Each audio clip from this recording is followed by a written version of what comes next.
Eu quero, mais uma vez, acolher os nossos visitantes que se encontram aqui conosco. Deus continue a abençoar a sua vida, falar ao seu coração e que você possa voltar quantas vezes assim o Senhor lhe permitir, trazendo você a este lugar para adorarmos juntos a Deus, porque a sua presença muito nos alegra. Queremos, ainda antes da nossa mídia de avisos, eu quero dar repetir um aviso que eu tenho feito aqui na igreja a respeito do culto de quarta-feira. Próxima quarta-feira, dia 31, o Presbitério de Volta Redonda celebrará um culto de louvor e gratidão ao nosso Deus pelos 501 anos de reforma, ou da reforma protestante. O culto será na Igreja Presbiteriana Central e estaremos todos ali, se Deus assim permitir, para juntos celebrarmos essa data tão importante na vida da Igreja Reformada e, por que não, na Igreja Presbiteriana do Brasil. Lembrando ainda, a campanha que nós temos, junto com o Presbitério, de recolhermos 1 quilo de alimento não perecível para levarmos para o presbitério destinar para onde será, Fernando? Primeiramente para a questão da Secretaria de Trabalho Infantil, para uma espécie de acampamento que vamos fazer. O congresso. Depois, o que restar vai para lugares necessitados.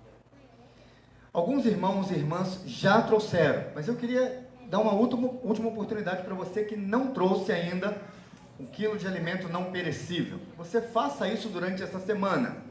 E se porventura você disser, pastor, eu não consegui trazer, seria possível a igreja buscar de alguma maneira? Mande uma mensagem para cá.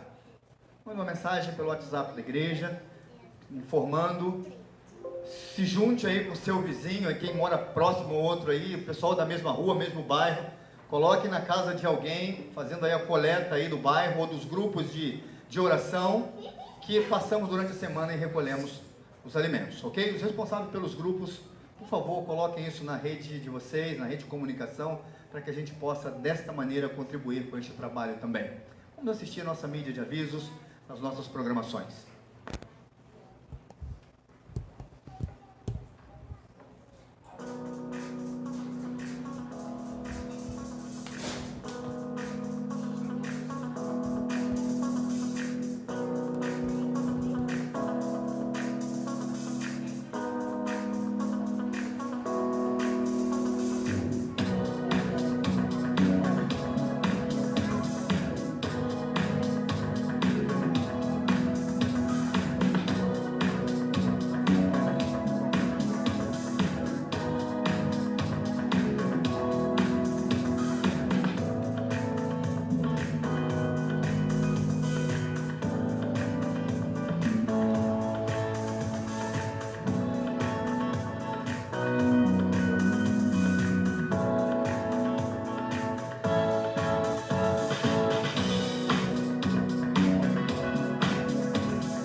Se você ainda não tem esse número anotado na sua agenda, por favor, anote aí, 99282-3542, é o número do WhatsApp da igreja, da nossa rede de comunicações. Às vezes, ainda alguma pessoa nos procura dizendo, pastor, eu não recebo as programações da igreja, eu não recebo esse vídeo quando a igreja envia para nós.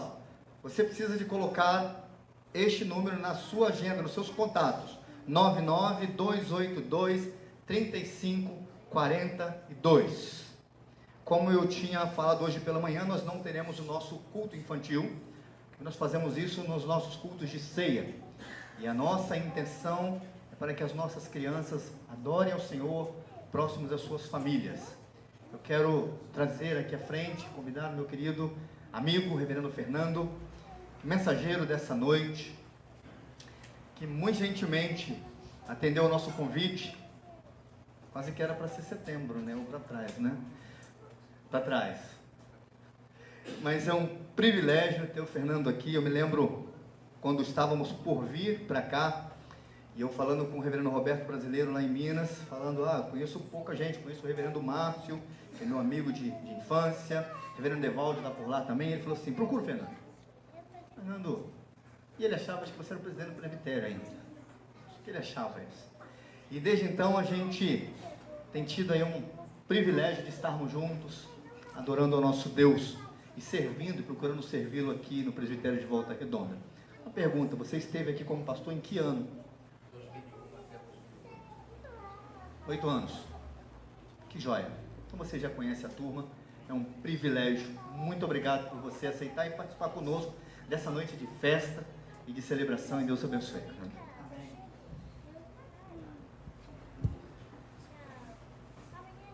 Queridos, graça e paz do Senhor Jesus seja com todos. Isso pode melhorar, quer ver? Na minha igreja sempre na segunda vez é melhor, quer ver? Graça e paz do Senhor Jesus seja com todos. Amém. Viu como melhorou? Maravilha. Saudade. Se tem uma expressão que eu posso usar, por estar verificando os irmãos, saudade dos tempos que passamos juntos aqui. Tivemos 8 anos aqui com os irmãos. Claro que tem muita gente nova, nesses 10 anos depois, né? Muita gente nova. Gente que eu vi pequenininha, e gente que hoje está bem crescida, etc. E tal. Gente que eu tive a oportunidade de batizar, fazer pública profissão de fé. Alguns desses já casaram e tudo mais, né? Que maravilha, que bom estar aqui. Fico muito, muito alegre pelo convite. Na verdade, éramos para estar antes, mas a gente não conseguia acertar uma data aí nessa situação aí, meio complicado de data, mas aprove a Deus que a gente conseguiu acertar essa data aqui, e eu tive o privilégio de ter sempre no quarto domingo um amigo nosso que é missionário e tem nos auxiliado lá nos quartos domingos de cada mês, que a gente chama carinhosamente pelo Niltinho, né? Niltinho é um deficiente visual, missionário, e que a gente firmou uma parceria com ele. Então ele vive por aí no Brasil. O Niltinho chegou inclusive agora, nesse início da semana, chegou do Amazonas, para você ter uma ideia. Deficiente visual, faz coisa que você nem imagina. Tá aí uma sugestão de vocês conhecerem o Niltinho, tá? Quem conhece sabe da maravilha que é o que Deus faz através da vida do Niltinho. O nome dele é Nilton Bento dos Santos. Eu apelidei de Niltinho, ficou e não saiu mais, né? Então a igreja só conhece ele como Niltinho, né? Homem de Deus, homem de Deus. E aí, hoje ele está por lá. Por isso, eu estou podendo ficar aqui. Por isso que eu disse, só vai dar para acertar quando for um quarto domingo, que é quando tem condição de estar saindo. Mas muito obrigado pelo convite. Você não imagina o quanto você está me abençoando em poder ver amigos, em poder ver pessoas tão queridas aqui. Eu tenho assim uma história da minha vida aqui. 8 anos nós passamos aqui. E até então, na época aqui, está vendo esses meus cabelos? Não são mais os mesmos, né? Na época que eu saí daqui, eu não tinha cabelo branco. Agora já os tenho. Então, quer dizer, tenho assim muita alegria de ver os irmãos. Eu faço acompanhada, minha esposa, que está sentadinha lá atrás, escondidinha lá atrás, está acenando lá com a mão lá, tá bem? Minha companheira, minha fiel companheira, que tem, por certo, sido a maior parte do meu ministério, apoiado por ela aí. Muito obrigado, porque ela tem sido isso mesmo, tem me acompanhado nisso. Irmãos queridos, sem delongas, mas eu quero então participar desse momento. Por favor, abram para mim. Já sei que você está querendo receber uma promessa, né? Só porque vai dar água para mim, né? Te conheço, né? Então vamos ver lá, Mateus 10:42 para você então. Tá vendo? É isso que ele estava querendo, Mateus 10:42. Vai correndo abrir, vai ver o que é, olha lá. Mateus 10:42 para você. Tá vendo? Realmente eu tenho um problema de radiador, né? Está sempre precisando de água. Ele já conhece, né? Pois é.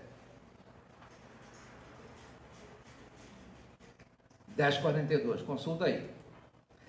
Por favor, abra sua Bíblia. Primeiro livro dos Reis, capítulo 1. Eu facilitei a minha esposa, sabe por quê? Esposa de pastor, às vezes, quando o pastor sai de um lado, vai para o outro, etc., às vezes o pastor acaba pregando o mesmo sermão que pregou aqui, aparece pregando em outro lugar, né?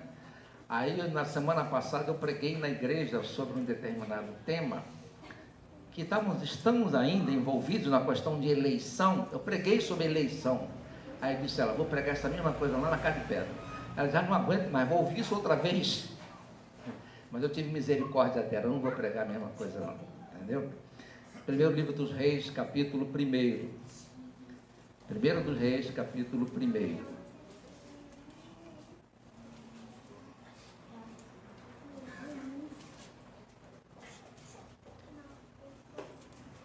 E nós vamos fazer o seguinte exercício.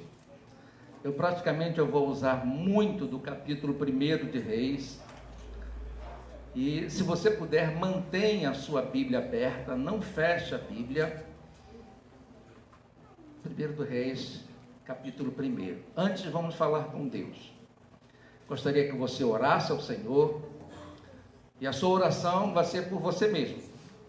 Pedindo a Deus que abra o seu coração, sua mente, que Deus ilumine, que Deus te dê entendimento, compreensão daquilo que vai ser mencionado aqui.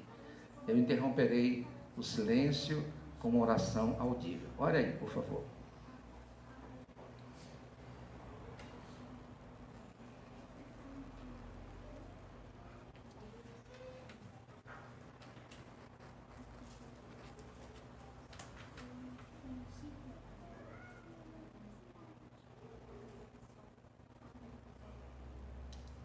Pai Celestial, eu rogo ao Senhor que o Teu Espírito, que certamente inspirou a palavra, esse mesmo Espírito, venha trazer entendimento, iluminação, compreensão e tudo aquilo que vamos falar a respeito da Tua palavra. Eu sou apenas um instrumento das Tuas mãos, que Tu usas quando quiseres e para o que quiseres. Por favor, Senhor, apesar das minhas limitações, apesar das minhas deficiências, usa-me para glorificar o Teu nome e para assim poder trazer alimento espiritual ao Teu povo. Como disse o Teu servo no passado, que as palavras dos meus lábios e o meditar do meu coração sejam, acima de tudo, agradáveis na Tua presença, ó Deus meu, Senhor meu. Em nome de Cristo, nosso Salvador, eu oro a Ti. Amém. Amém. Primeiramente, veja versos 33 e 34. Lerei 33 e 34. Primeiro livro dos Reis, capítulo 1, verso 33 e 34. Diz assim: Disse-lhes o rei: Tomai convosco os servos do vosso Senhor e fazei montar meu filho Salomão na minha mula e levai-o a Giom. Zadok, o sacerdote, com Natã, o profeta, ali o ungirão rei sobre Israel. Então tocareis a trombeta e direis: Viva o rei Salomão. Volte lá para o verso 1. E a gente vai conversar alguma coisa sobre a vida do rei Salomão. E eu até diria que tem muito a ver da nossa situação contemporânea, considerando que hoje nós fomos às urnas para eleger um novo presidente. A história do rei Salomão, ela começa, se você observa ali exatamente aqui no capítulo 1, no verso 1, começa dizendo o seguinte: sendo o rei Davi já velho e entrado em dias, envolviam-no com roupas, porém não se aquecia. Para qualquer um que aprendeu a admirar o rei Davi pelas histórias e tudo mais, essa cena causa uma certa apreensão, até uma certa tristeza, vendo Davi nos seus últimos dias. Davi foi um dos maiores reis terrenos de toda a existência, talvez o maior, e desde menino ele realizou muitos feitos históricos e heróicos em combate. Diz o texto que ele matou leões, matou urso, brigou com um gigante, matou gigante, e as crianças, por certo, que estão assim atenciosas, olhando para mim, vejo as crianças olhando, lembro de Davi nessa circunstância, que matou gigante e tudo mais. Conquistou reinos durante a sua história, construiu uma fortaleza para o seu povo lá em Jerusalém. E foi de Davi que nasceu, na verdade, a dinastia real. Teve muitos filhos. Esses filhos se tornaram os príncipes de Israel, entre os quais, desses filhos todos, estava aí o príncipe Salomão. Todavia, agora o rei Davi, embora tivesse tido toda essa história, estava idoso, abatido, e apesar da sua antiga grandeza, não havia mais nada que pudesse fazer além de tentar ser aquecido em seu leito. Além de tentar ser aquecido em seu leito. Quando lemos sobre Davi, definhando, quem sabe, da sua própria fragilidade. Segundo alguns historiadores, o Davi tinha nessa época aqui cerca de 70 anos. Por ocasião desses acontecimentos, já estava nessa faixa dos 70 anos. E o que aconteceu com ele, poderá acontecer com cada um de nós. Eu costumo dizer que só tem uma maneira de você não ficar velho. Só tem uma maneira de você não ficar velho.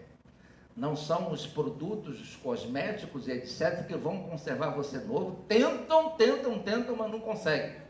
A única maneira de você não ficar velho é morrer novo. É o único jeito, tá? Fora disso, você vai ficar velho.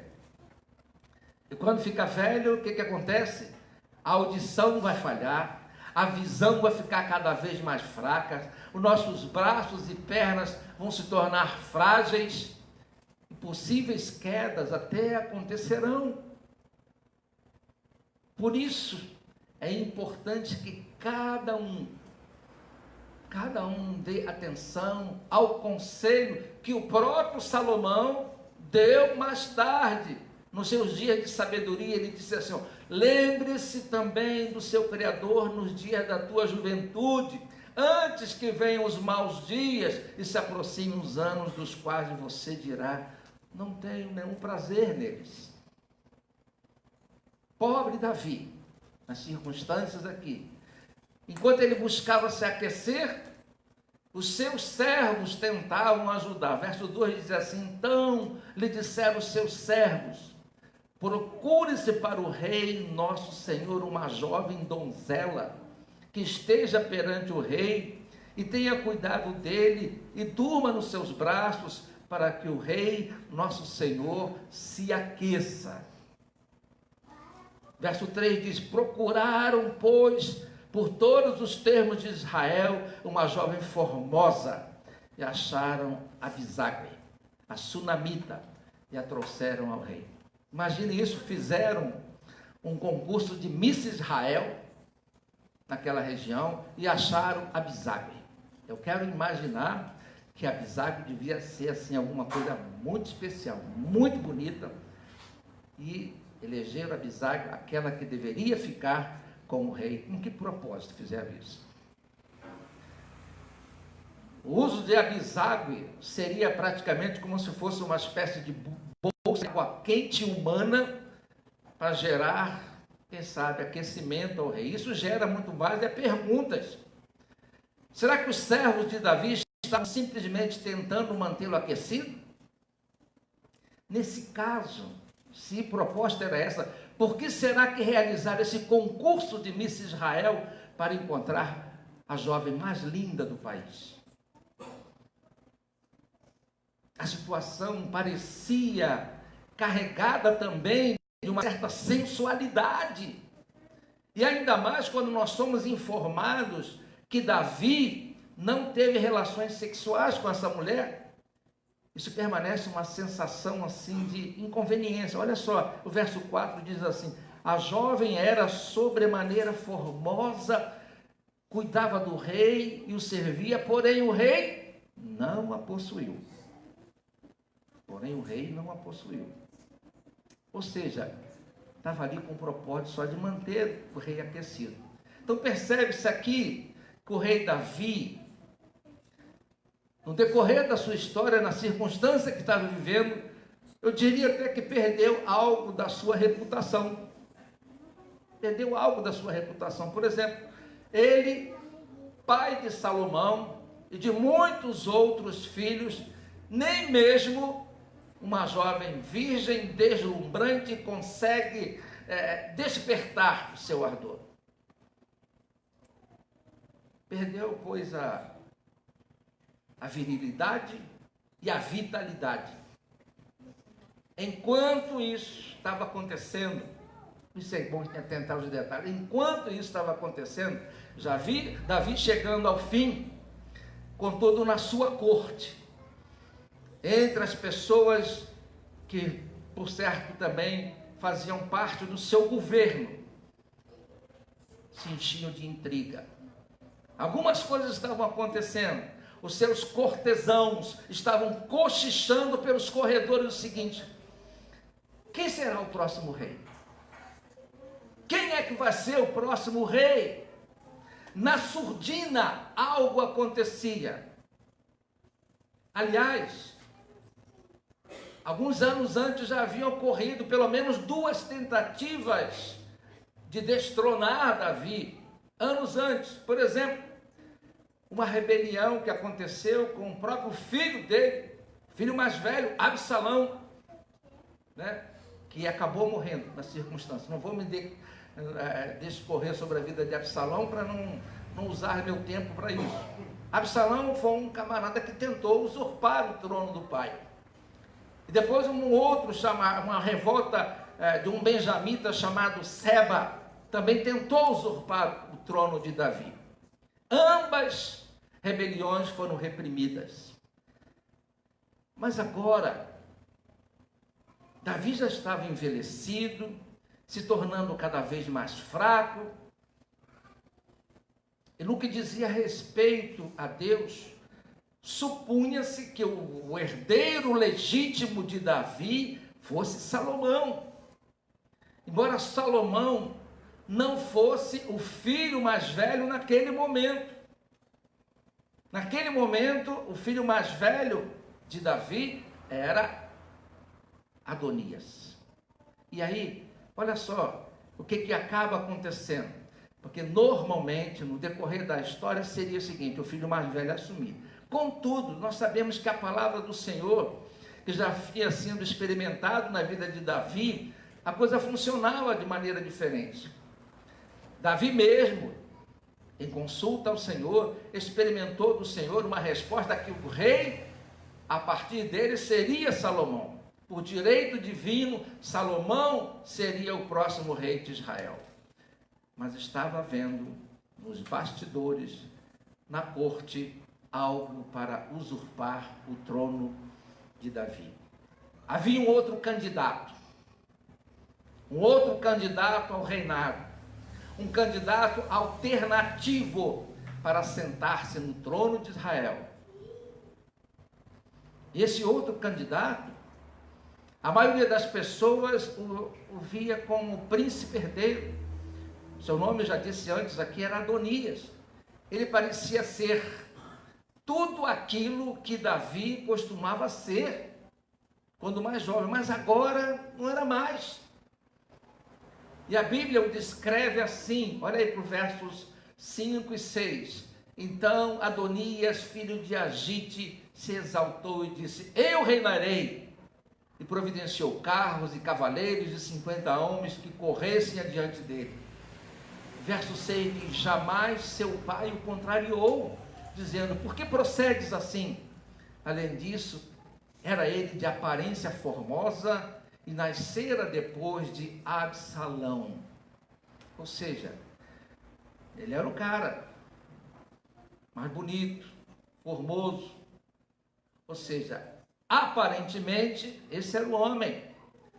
Enquanto isso, queridos, essas coisas aconteciam, as tramas estavam acontecendo. Um homem mais bonito, humanamente falando, ele tinha tudo a seu favor.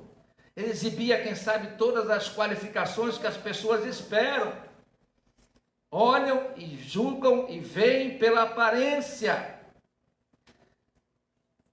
O pensamento seria, a resposta certa é Adonias. Mas, na própria história da vida de Davi, não foi assim que aconteceu. Não foi assim que aconteceu. No caso da vida de Davi, se vocês lembram muito bem como que aconteceu o chamado, ou melhor, a unção de Davi como rei de Israel. Davi era um menino. Samuel chega na casa de Jessé, pai de Davi, reúne todos os filhos de Jessé, ou melhor, quase todos, e Samuel começa a olhar os filhos e vai dizer: não é esse, não é esse, não é esse, não é esse, não tem mais ninguém. E Jessé: não, tem um menino aí que está tomando conta das ovelhas lá, um pré-adolescente lá, chama aí.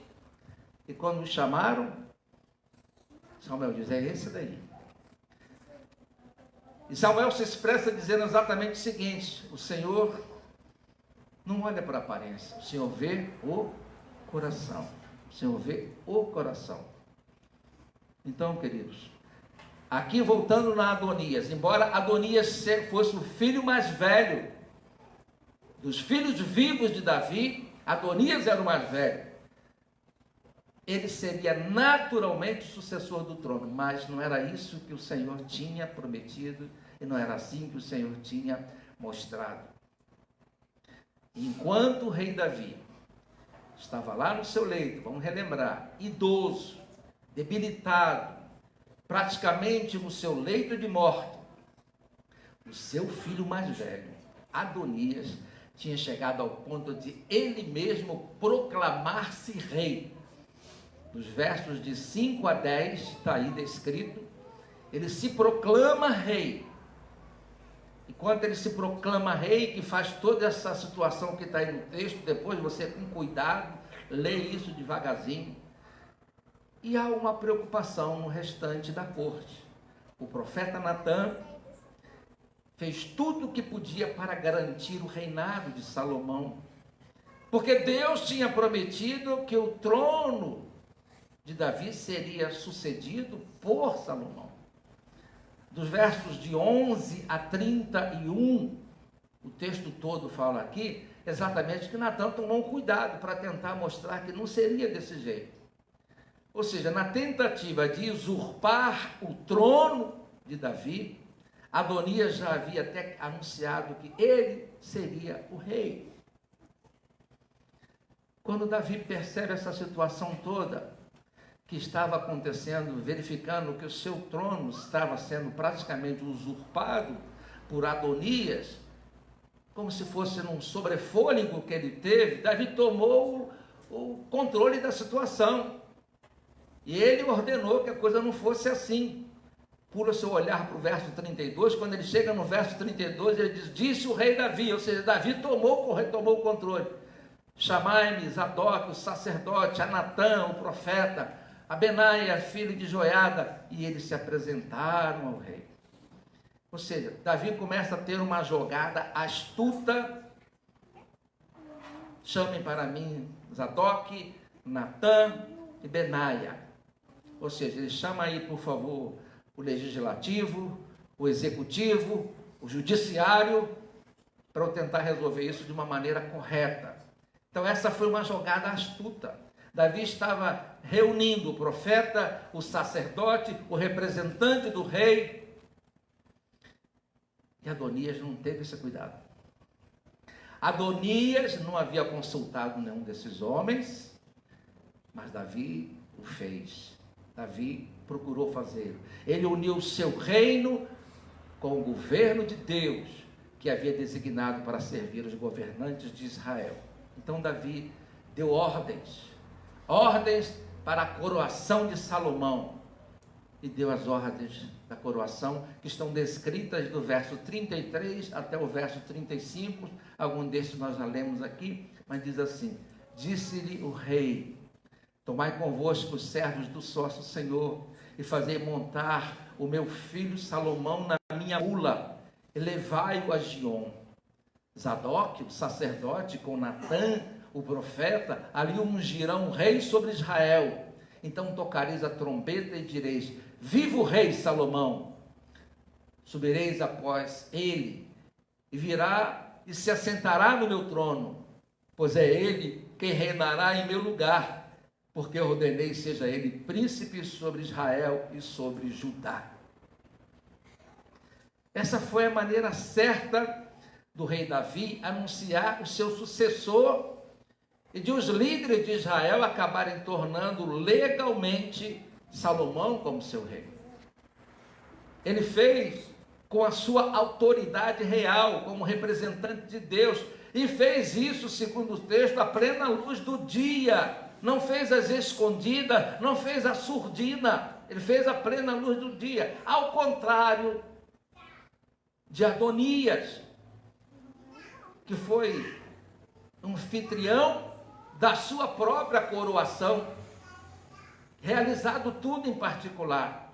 Salomão desfilaria pelas ruas de Jerusalém, seria coroado no palácio real, e não por vontade própria, mas por sua chancela de homens piedosos, segundo aquilo que seria a vontade de Deus. Essa era a maneira correta de proceder a uma coroação, ou seja, colocou uma mula régia em desfile do rei. O rei haveria entrar desfilando numa mula. Talvez fosse o seguinte: se nós tivéssemos numa monarquia como lá na Inglaterra, seria a carruagem real da Elizabeth, a rainha Elizabeth desfilando. Quem sabe se tivéssemos nos Estados Unidos, por exemplo, chegaria lá o avião presidencial de Donald Trump. Ou seja, a maneira correta de entrar. E aí teria um outro detalhe: o óleo santo que foi colocado para unção sagrada, e com gritos de alto, trombeta, etc., todo mundo festejando, o novo rei tinha se assentado finalmente num trono de ouro, festejando a chegada de um novo rei. Coroem-no, era a expressão da... botem coroa nele. Então, assim que Davi deu ordem, as pessoas tiveram de fazer uma escolha. Preste bem atenção, daqui para diante que eu vou estar caminhando por uma certa aplicação. As pessoas tinham que fazer uma escolha. E é a escolha que nós enfrentamos em todos os dias da nossa vida cristã. Aceitamos o rei que Deus ungiu, submetendo-nos a nossa vida ao seu governo, ou viveremos de acordo com as nossas regras nesse reino. O primeiro capítulo de 1 Reis mostra a escolha que as pessoas fizeram quando Davi disse que Salomão seria rei. As pessoas aceitaram a autoridade de Davi como uma vontade régia de Deus, e passaram imediatamente a coroar Salomão como rei. Sentimos a alegria dessas pessoas nas palavras de Benaia. Olha versos 36 e 37, diz assim: então Benaia, filho de Joiada, respondeu ao rei e disse: amém, assim o digo, Senhor, Deus de Israel, Deus do rei, meu senhor. Como o Senhor foi com o rei, meu senhor, assim seja com Salomão, e faça com que o trono seja maior do que o trono do rei Davi, meu senhor. Ou seja, Benaia disse amém para a coroação de Salomão. Ou seja, estava fazendo a escolha pelo reino de Deus. Benaia honrou ao rei Davi, concordando com as suas instruções. Ele honrou ao rei que Deus tinha colocado naquelas circunstâncias. Estava reafirmando a realeza. E honrou a Deus como o Senhor de todos os reis, reconhecendo ali a soberania sobre todos esses acontecimentos. Benaia estava do lado do rei e do seu reino. Contudo, Benaia não foi a única pessoa que escolheu o rei certo. A Bíblia diz que, aí no versos 38 e 39, diz que Zadok, o sacerdote, tomou do tabernáculo chifre de azeite e o Salomão. Tocaram a trombeta e todo o povo exclamou: viva o rei Salomão! Verso 40, após ele subiu todo o povo tocando gaitas, alegrando-se com grande alegria, de maneira que o seu clamor parecia fender-se a terra. De tal era a alegria daquela gente, tamanha era a alegria. O reino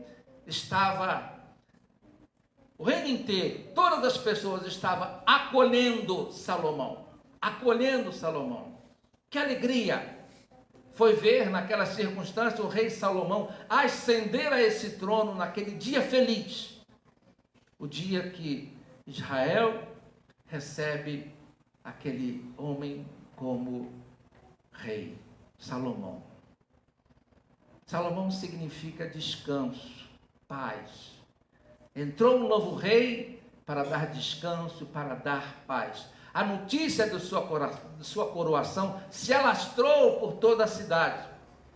E logo todo mundo estava acompanhando Salomão a desfilar e tudo mais. Mais adiante você vai observar que Davi também se alegrou em que ele pôde ver esse dia chegar, porque ele viu que o seu reino haveria continuidade. O que ele queria ver, na verdade, era a glória do reino de Deus. Por isso, longe dele invejar a questão do próprio filho assumir o trono dele, Davi louvou a Deus pelo novo rei ungido do seu reino futuro. Havia uma expressão que se usava na época, quando o rei morria e havia continuidade do seu reinado, dizia o seguinte: o rei morreu, viva o rei. Parece ser meio incoerente quando alguém diz: o rei morreu, viva o rei. Mas é o seguinte, a expressão divide os aspectos. O rei morreu, o rei que estava deixando o trono morreu. Viva o rei, porque há uma continuidade daquilo que ele foi feito, daquilo que foi feito. O rei morreu, mas viva o rei. Queridos amados, há algo muito interessante disso aqui que se assemelha à coroação de nosso Senhor e Salvador Jesus Cristo. Quase todos os detalhes dessa cerimônia de coroação nos ajudam a compreender aquilo que aconteceu com Jesus Cristo. A sua unção, a sua entronização, o seu domínio eterno. Reis de verdade precisam ser coroados. E quando o texto nos conta como Salomão foi coroado, também nos ajuda a entender a coroação de Cristo como nosso rei. Jesus de Nazaré, ele era o legítimo herdeiro do trono de Davi. Jesus era descendente direto de Salomão e de Davi. Se você tiver o cuidado, e muita gente pega aquela questão da genealogia, né? Passa direto assim, esse negócio de genealogia é meio cansativo de ler, e passa direto. Mas se você ler a genealogia de Jesus Cristo, lá em Mateus capítulo 1, lá nos versos 6 e 7, vai dizer exatamente que Salomão e Davi são, na verdade, alguém que faz parte da genealogia de Jesus. Ou seja, Davi, Salomão, e lá adiante você vai verificar, lá no finalzinho, que Jesus veio desse tronco aí. Por isso ele era e é o legítimo pretendente do trono de Davi. Quantas e quantas vezes você ouviu as expressões bíblicas dizendo assim: Jesus, filho de Davi? Lembra disso? Lembra do cego Bartimeu? Jesus, filho de Davi. Ué, e às vezes você fica assim: mas como assim? Filho de Davi? Davi aconteceu tanto tempo antes. Mas exatamente porque ele é o herdeiro correto do trono de Davi. Queridos, há muito havia sido prometido que o Cristo haveria de entrar na cidade por meio de um jumento. Lembra disso? E Jesus Cristo entrou naquele dia glorioso na cidade, montado num jumentinho, filho de uma jumenta. Ou seja, então quando Jesus montou um jumento no primeiro domingo de Ramos, assinalando ali a sua entrada triunfal em Jerusalém, essa foi uma declaração pública do seu ofício como rei. O rei está entrando. Não foi assim que entrou Salomão? Entrou na cidade de Jerusalém, na mesma cidade, entra Jesus montado também um jumentinho. O rei estava no desfile. O rei Jesus também foi ungido. Salomão não foi ungido? Dito aqui, o rei Jesus foi ungido. Foi ungido como? Pelo Espírito Santo de Deus, por ocasião do seu batismo no Rio Jordão, quando o Espírito Santo desceu sobre ele como pomba e pousou sobre o Filho de Deus. E depois, mais tarde, Jesus se exclamou, dizendo lá em Lucas capítulo 4, verso 18, diz assim: o Espírito do Senhor está sobre mim pelo que me ungiu. Foi o Espírito do Senhor que ungiu a Jesus. O rei entrou em Jerusalém sobre um jumentinho. O rei foi ungido. E finalmente, à semelhança de Salomão, o rei Jesus foi entronizado. Ele ocupou um lugar à destra de Deus no trono do todo o universo. É ele quem controla todo o universo. Todo o universo. Entretanto, antes algo aconteceu. Está faltando a coroa aqui, não é? Algo que nunca havia ocorrido em outro reino. O rei com a coroa de espinhos. Ele foi para a cruz. E onde ele deu a vida para salvar o seu povo. Nunca nenhum outro rei fez isso. Entregar-se para salvar o próprio povo. Na cruz, ele ofereceu um resgate de um rei, a sua vida pela vida do seu povo. Ele morreria por todas as coisas erradas que fizemos, expiando totalmente os nossos pecados. Jesus faria isso como o nosso rei.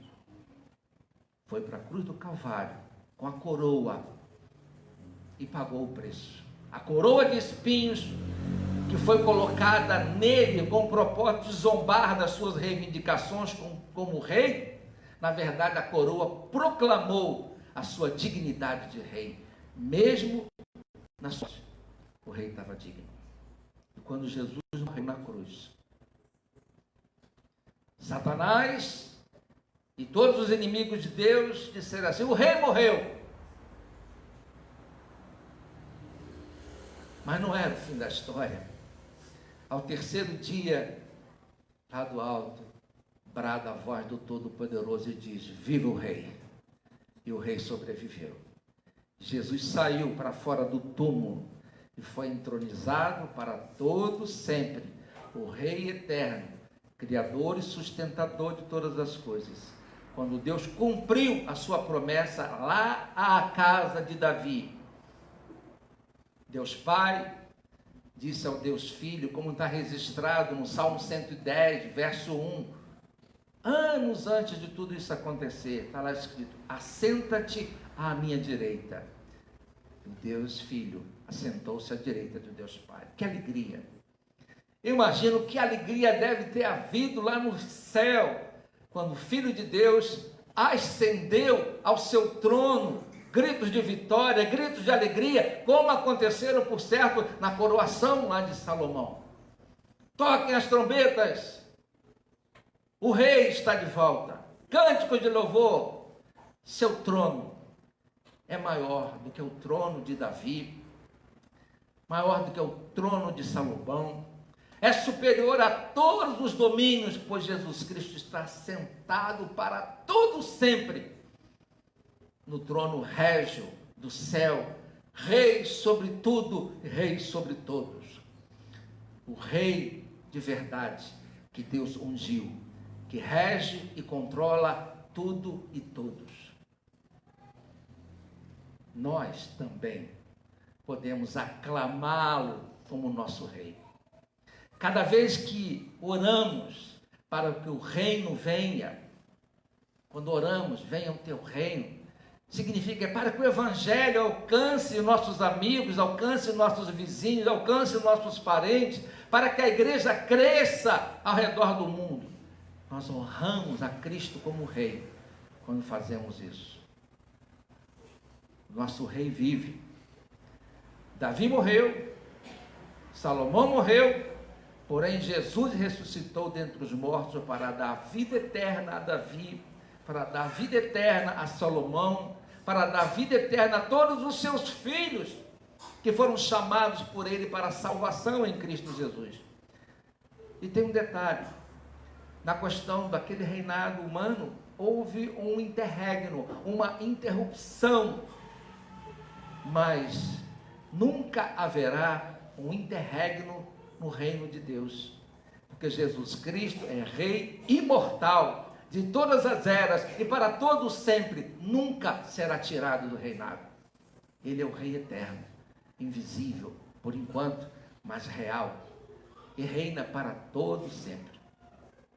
E agora, queridos, concluindo minha palavra, todo aquele que por ter escolhido a Cristo como seu Senhor, como seu Salvador, pode até dizer: viva o Rei que acolhe os indignos, viva o Rei que morreu pelos pecadores, viva o Rei que ressuscitou do túmulo, viva o Rei que está voltando, viva o Rei e todos os seus súditos leais desse reino majestoso, que vivem pela fé no Filho de Deus.